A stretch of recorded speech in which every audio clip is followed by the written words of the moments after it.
How do I change or outgrow the remaining negative feelings and actions embedded from my relationship with my developed father image, getting Jungian, that I see manifesting my own behavior and actions as a father of my own children? This sort of reminds me of the Jung quote, the greatest burden a child must bear is the unlived life of its parents. Yeah. Yeah. Yeah. Can you read the first part of his question? Sure. How do I change or outgrow the remaining negative feelings and actions embedded from my relationship with his own internalized father image from manifesting onto his Yeah. children? Yeah. This is probably going to be uncomfortable. And maybe at first for this individual, or for any man, you might not immediately have an answer for it.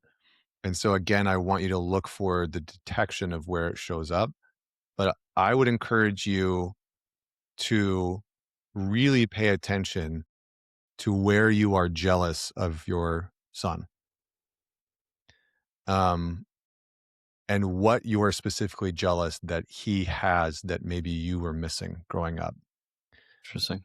And for a lot of fathers, and I've had to contend with this myself, but for a lot of fathers whose dad was absent or abusive or, spineless or whatever it was, when they become a dad, if they're really tuned in and which it sounds like this guy is, and he really wants to be an exceptional father to his kid, He does. the byproduct of that is that two things will happen. Number one, he will pressurize the living shit out of himself to be exceptional.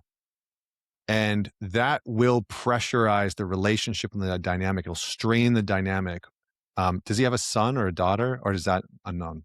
He has a son and a stepdaughter. Okay.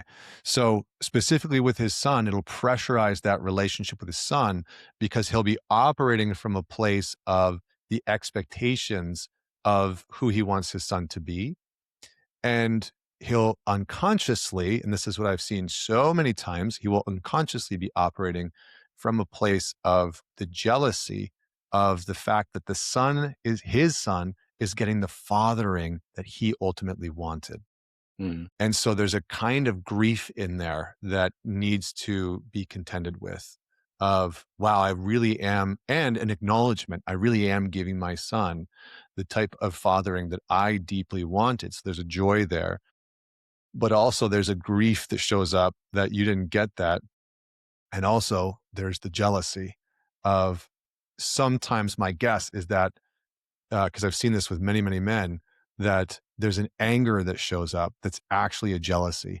And the anger, the sort of irritation with the son, the short temper with the son is a kind of jealousy of, how could you act this way? Don't you know how good you have it? If Right. I had this type of fathering, I wouldn't have had any issues, right? Mhm. It's wrong. It's not correct. You still would have acted out. Right. But there's a jealousy there. And so Mm. really relating to that space of jealousy and understanding it, like, what are you actually jealous about? And then tuning into the fear of, of being an imperfect dad, Uh-huh. and being fallible and having faults and being honest about what those things are and finding ways for you to depressurize the dynamic between you and your son. Because again, it's very likely that your son is probably happier and more connected than you expect. Like 9.9 times out of 10, when I work with these types of fathers, their son is very happy with them, loves them, looks up to them, reveres them.